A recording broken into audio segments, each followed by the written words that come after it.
Hi Diana! Hello! This is your first time ba sa Pepco? Ayan, masaya naman kami dahil napaunlakan kami ni Lila Sally / Danaya. Abisala! Oo nga, Abisala, Eshma.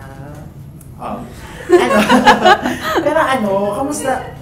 Kasi this is your comeback after a long year of absence, di ba? Oo nga. Kamusta naman ang pagbabalik TV mo with Encantadia? Exciting siya. Kasi parang ang tagal kong napahinga, hindi ako sanay na sa puro puyat ng dire-diretso. Nung una, yung adjustment ko, okay naman, mahirap lang kasi parang kapag 10 o'clock, inaantok na ako.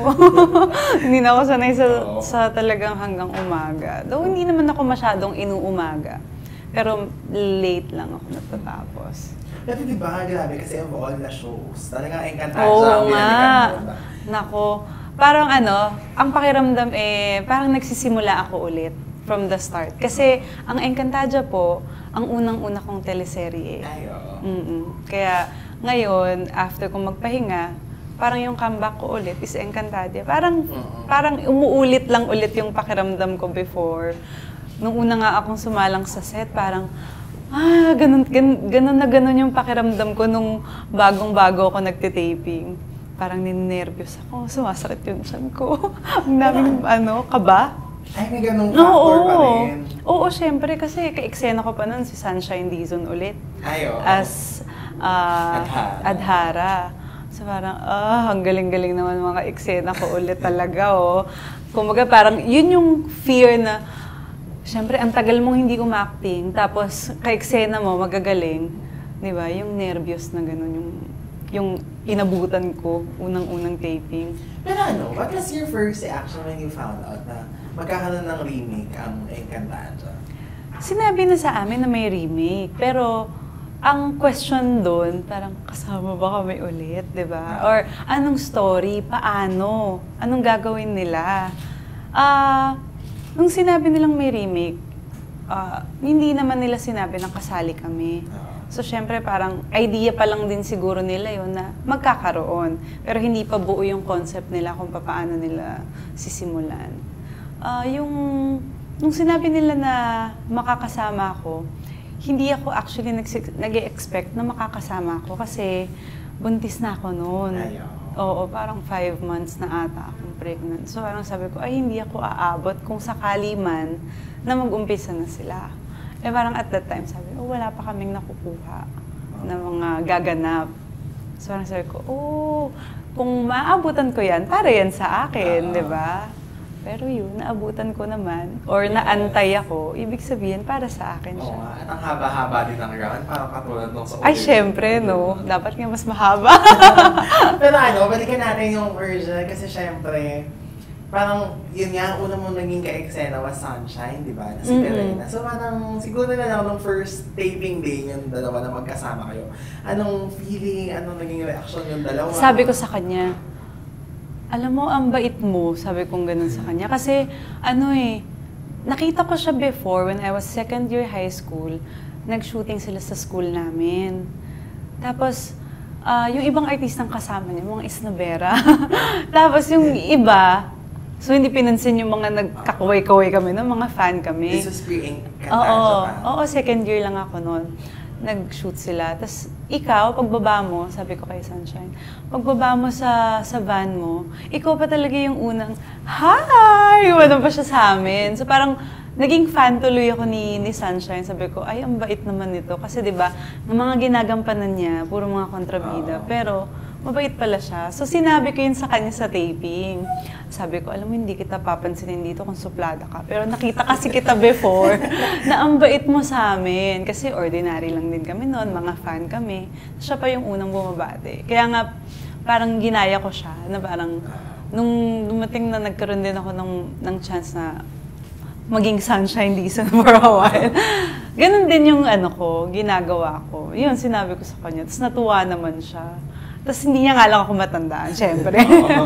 Ang tagal na kasi, no? Pero grabe, no? Kasi yung friendship nyo apat, along with Karina, talagang tuloy-tuloy na pati si Isa, sinuportahan niya dun sa movie niya, tapos nagkikita-kita din kayo. Oo nga Parang, siguro all through the years, na parang more than 10 na, no? Paano na-maintain yung gano'n na Kasi may mga iba na syempre after this project, parang hindi na ganun.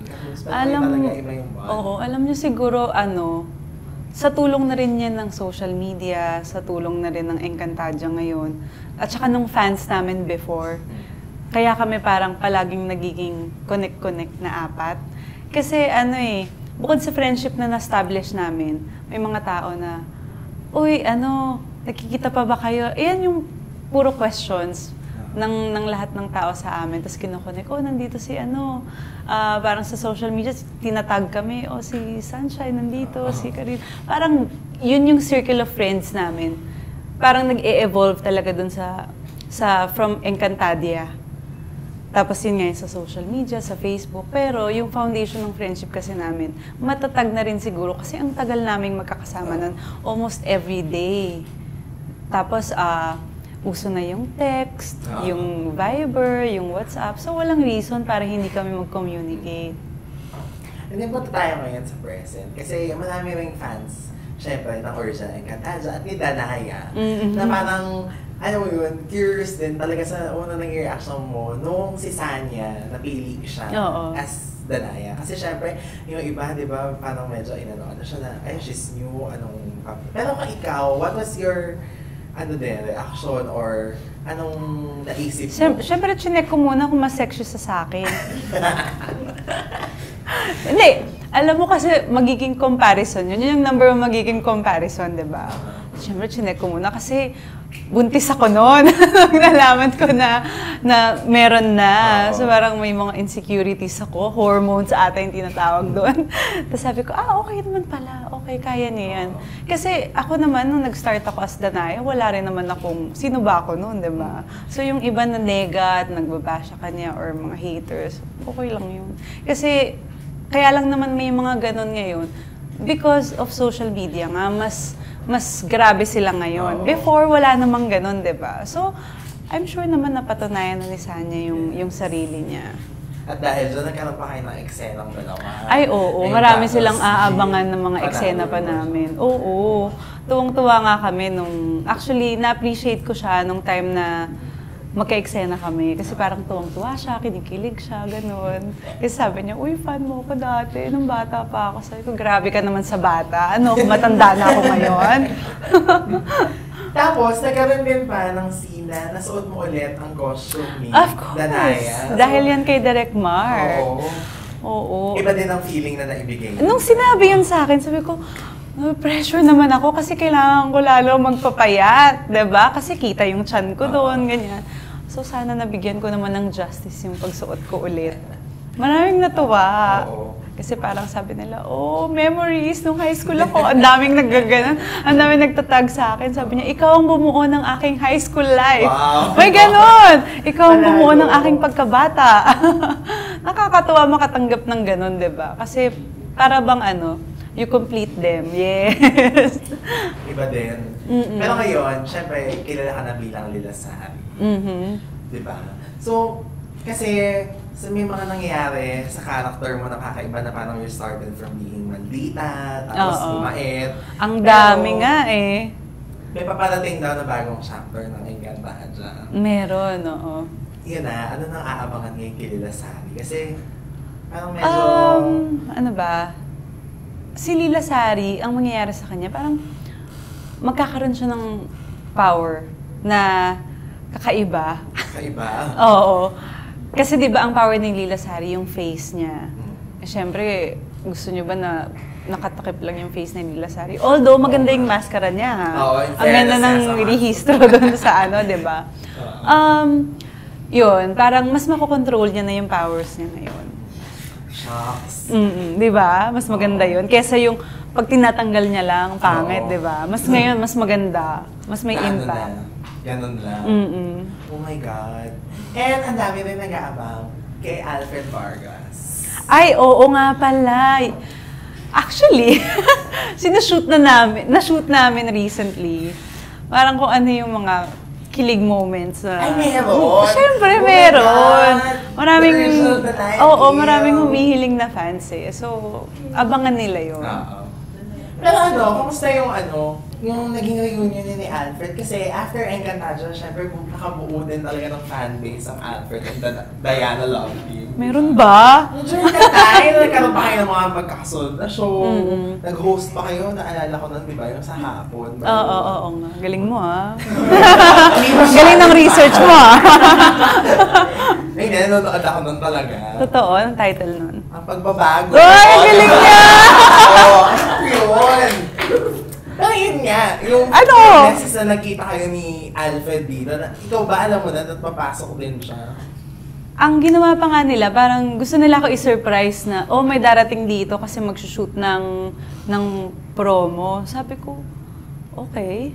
Sabi niya, hulaan mo. Sabi ko, sino? Basta surprise yun para sa'yo. Wow, edi syempre alam ko na agad na siya yung darating. Pero parang nung dumating siya, hindi na surprise kasi may taping din naman ako noon. Tapos dumating siya, nag-shoot siya, ganyan.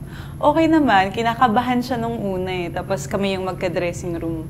So, kwentuhan. Pati sa dressing room, kayo din na magkasama. Hindi, nung time na nag-shoot siya ng vlog, ng promo. Kasi ngayon, hiwalay kami, boys and girls yung dressing room namin. Nakakatuwa kasi siya, kinakabahan siya. Parang yung pakiramdam ko rin nung una ako nag-taping. Sabi niya, uy, alalayan mo naman ako. Alalayan? Kayang-kaya mo yan, o parehas lang yan ang ginagawa natin. So parang iniinis ko lang siya, nagkukulitan lang kami. Para, alam mo yun, parang icebreaker din na ang tagal namin hindi nag-usap, ang tagal namin hindi nagkita. Doon nagtitextan kami, pero hindi ganun kadalas. Pero ito bang Encantadia, siguro after this, ito na rin may magiging start na parang ikaw ay nagbabalik na rin talaga sa paggawa ng teleserye? Oo, one at a time. Kung teleserye lang muna. Kasi syempre may dalawa akong anak, mahirap pagsabayin eh. Actually ngayon nahihirapan ako pero carry naman for now. Kasi nagsimula ako mag-taping, parang 2 months old lang yung anak ko. Ngayon, parang mas adjusted na kami. Kasi proud ako, nagpapump ako sa dressing room, every 3 hours, para may milk siya. Diba? Literal. Motherhood. Oo nga, pero okay lang yan, kasi mas nakakapayat daw. So, okay pala siya. Okay siya. Tiis-tiis. Pero curious lang, kasi nagkaroon ka rin ng time na nasa Channel 2 ka, Channel 7. May network contact ka daw ba ngayon? Ngayon, wala pa. Ang kontrata ko is the show, Encantadia. So, pwedeng, kunyari, ligawan ka rin for your next project. May possibility din. Of course, for GMA, palagi naman okay. Nagsimula ako sa GMA. Yes. Ito na tayo, kasi after Encantadia, syempre aside from Encantadia, meron ka rin ibang life, which is yun nga, yung family mo. So, kamusta naman ang pagiging mommy at pagiging wife? Kompletong-kompleto na actually kasi yung una kong anak is lalaki, tapos ngayon babae. So parang nakita ko yung difference kung paano sila hirap alagaan. Doon kasi sa una hindi ako nag-breastfeeding, tapos sa pangalawa breastfeeding ako. So parang nawi-weigh ko yung hirap ko before sa ngayon, hindi siya parehas. Anong noon? Kasi yun, sa kay hobby, dahil syempre mas priority mo yung anak mo ngayon, di ba? Siya naman, paano rin kayo nagkakaroon ng quality time together? Well, pag wala akong trabaho, kunyari, pag hindi ako puyat, ganyan, lalabas kami, manonood kami sine. Pero kasi wala kami ring yaya. So, ang ginagawa ko, kinakausap ko yung mami ko, yung kapatid ko, na kagaya ngayon. Wala rin kasi akong driver. So, driver ko yung asawa ko. So, parang pinakiusapan ko yung mami ko na mag-look after muna dun sa baby. Yung isa ko naman kasing panganay, parang na siya, independent na siya. May school service siya. So, alam niya na yung gagawin niya pag-uwi.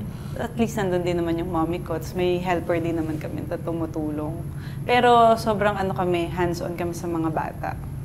Pero would you say na parang when you had a family na, when you started one, na iba din yung priorities mo talaga? Kasi before, sunod-sunod ang mga projects. Oo naman. Then, kung before na puro labas-labas lang ako, wala ako masyadong iniisip.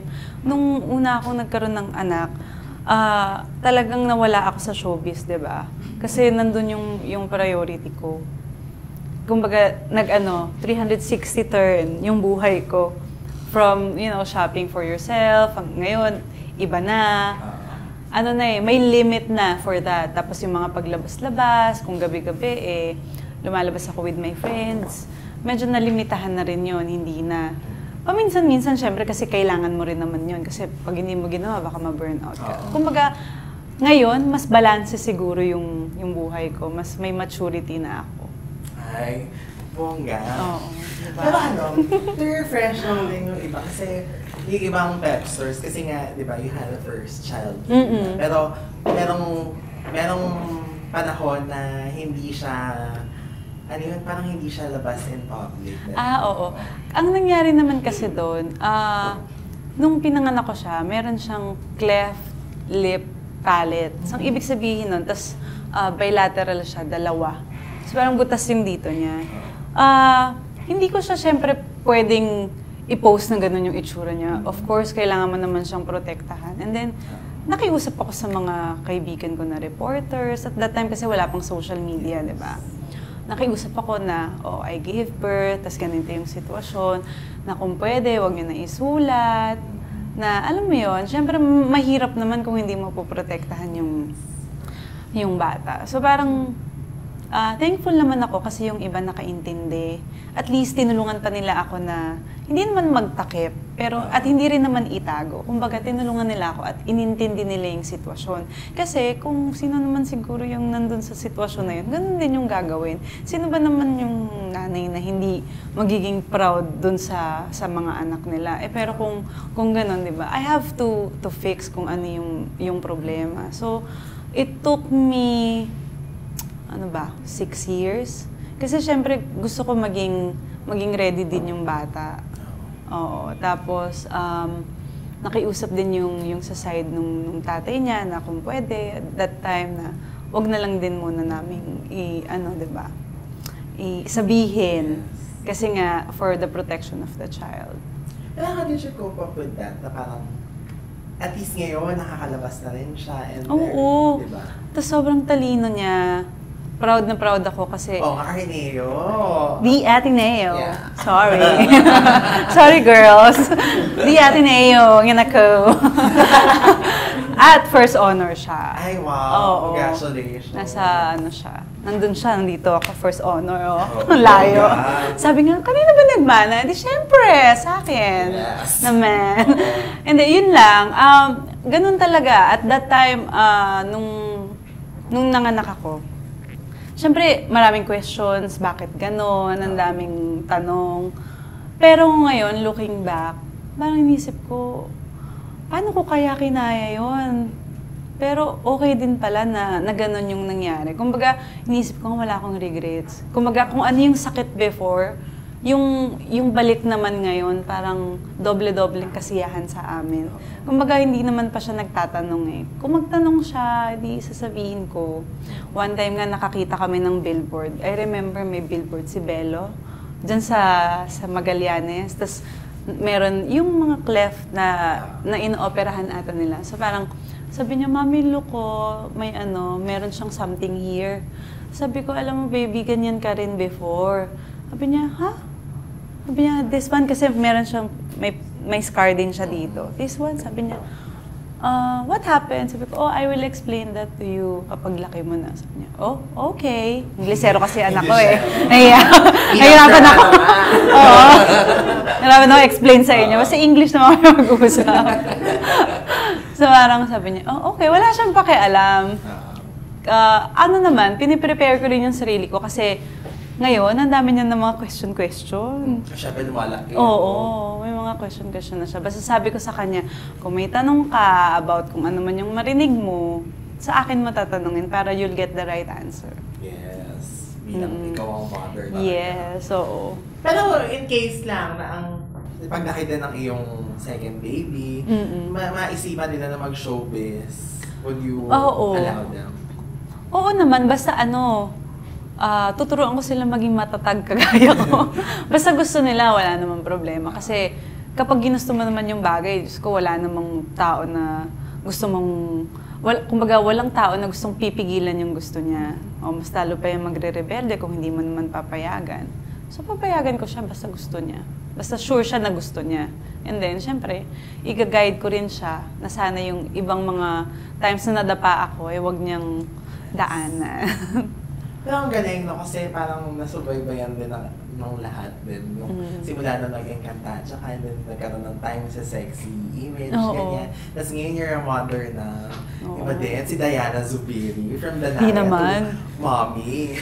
Pero ano ba? Siguro yung mga looking back at the days, namimiss mo din ba yung siguro yung sexy image mo noon? Nakaka-miss din siya in terms of yung pangangatawan, sobrang sexy ko noon, sobrang balingin. Tino, sexy ako noon. Siyempre.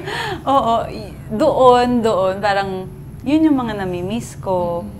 Pero yung doing mga sexy films, syempre hindi ko na namimiss. Ano ba? Yung producer namin, namimiss ko. Kasi siya yung parang siya yung super turo sa amin na, ganito magpa-sexy, ganyan. Okay. Oo, para kaming may tutorial noon. May mga kami, may mga workshop kami about pagpapasexy. Ang laking tulong nun talaga sa akin. Especially nung ginawa ko yung pagiging Danaya ko, yung character ko na yun. Kasi nga, kailangan Oo, kasi ang character kasi ni Danaya parang walang pakialam. Sexy ka lang, matapang, ganun lang. Yun yung motivation ko talaga eh. Ako, okay, kasi kung hindi ko pinagdaanan yung mga workshop and doing sexy films, siguro hindi ako ganun ka-natural lalabas as Danaya. Yun. So ano pang aabangan sa'yo siguro? Ng Pepsters and everything, bukod sa pagiging Lilasari? Bukod sa pagiging Lilasari po, meron akong business ngayon. Pagpapasexy syempre, kasi conscious ako sa katawan ko, di ba? Meron akong online business. It's called Be Amazing. Ang mga binibenta namin or tinitinda is the leggings, workout apparel, sports bras, ganyan. So, kung gusto nilang tignan, kailangan mo daw yun. Hindi na sana ako mag-react Gusto mo? Sige, tignan natin. Sige, bibigyan kita. Kung gusto lang i-check, check lang nila at Be Amazing. At Be Amazing. Yung I nun is number 1. So, yun. Bongga. Kaya mo sinimulan yan, yung business? Sinimulan ko siya, magti 3 years na kami. So, bongga naman siya. Tapos, actually dito parang, magandang business siya kasi, di ba, not recently, mga 2 years ago, parang, halos lahat ng mga tao nagpapaka-health conscious, health buff, ganyan, abs. Okay. So parang nakasabay naman kami dun sa flow na yun. Yes. Oo. So very timely. Oo, yes. Mukhang napiga ko na ang pagiging Lilasari at Danaya mo. Mas pipigain pa kita dahil ito na ang time for our Pep Talk Challenge!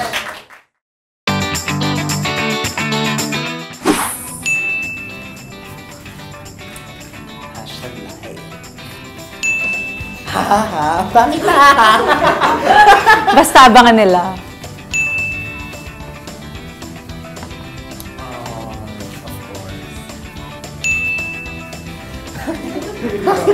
Wala dito. Hindi ko alam kung ito ba o like and heart. Puso syempre red. Pirena. Nga. Diyos ko, nakakaloka. Para kaming Power Rangers. Sige, ang bait nun, binigyan ako ng artista chair. Meron naman akong naawa yata sa artista chair. Akala ko lahat ng emotions Masarap mag-taping. Pag alam mong masarap pag masaya ka dun sa ginagawa mo. Sobrang looking forward ako palagi.